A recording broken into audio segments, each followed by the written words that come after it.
little bit about the wooden dummy, and let's move on to section 3.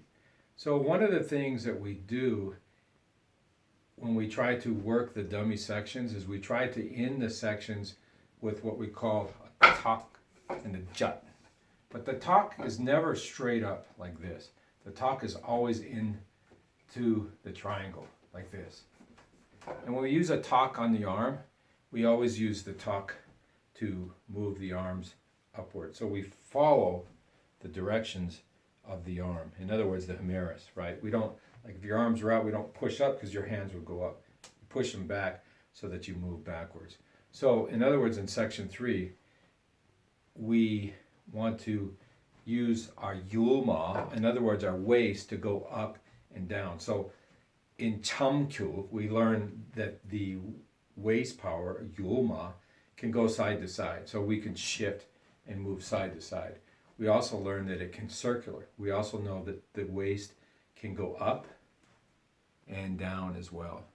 So if you see people doing the wooden dummy, in other words, where they're stationary, they're just like this and they go down and that, there's no yulma. In other words, they're not generating their waist, or they're not incorporating their waist or utilizing their waist power along with their movement. So in other words, they're going to have a lot less power.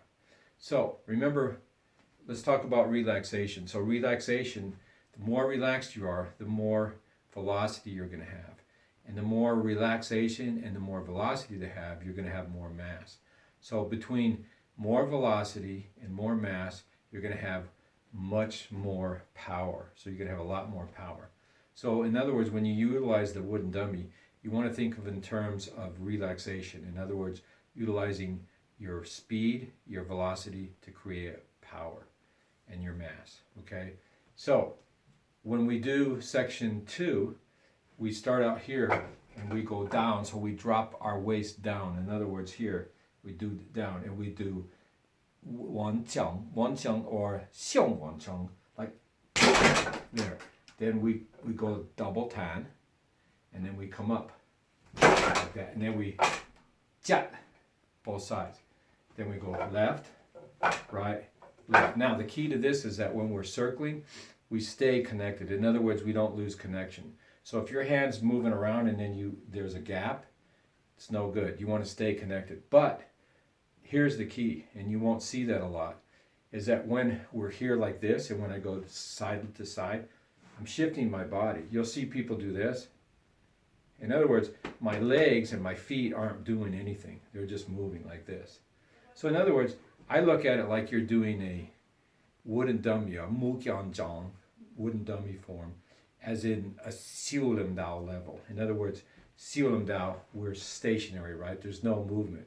So we're not utilizing our kicking or our hips or anything. So when you utilize the dummy, all 3 of those sections are inside the dummy. Siulim Dao, Chamkyu, Byoji, all 3. So you want to make sure that you utilize all 3 of those motions. So in other words, when I'm here like this and I go down, I use my yuoma to go lower, and then up, higher, and then jat, left, right, left, and then strike, boom, and then bong wu. So there's all that shifting that's happening in my body.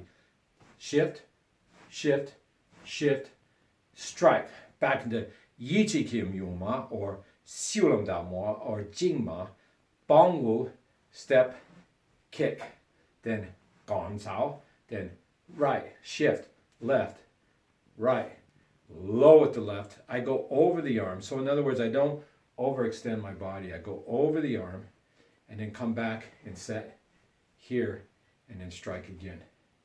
And then I have my gansao here, strike. And then I do my tok and jut. But toksao always goes into the angle. It doesn't go straight up, it goes inward like that. So that's wooden dummy section 3. So what I'll do is I'll go ahead and perform it on the dummy here. Let me move this a little bit.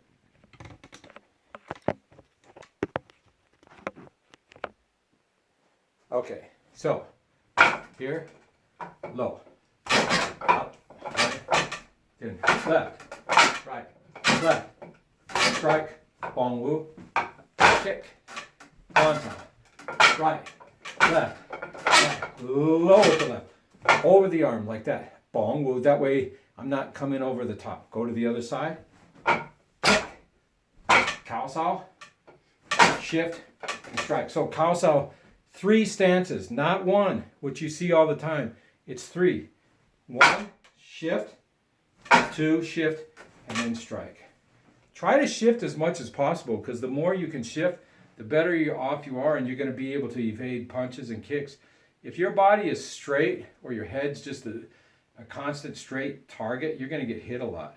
So when we do the Cao Sao, we shift, and then strike. Shift, and strike. Other side, Gonzal, shift, strike. So you got to move side to side, side to side, side to side. You have to shift your legs. You have to use your Yuma, your waist power. You must use your waist. If you don't use your waist, then you're not putting extra power and extra energy into running and hitting the dummy. So work real hard. Okay guys, we'll see you next time. Don't forget to subscribe to the channel and hit the like button. Subscribe to my channel and hit the like button. Wayfist TV, see you then. Take care. Bye-bye.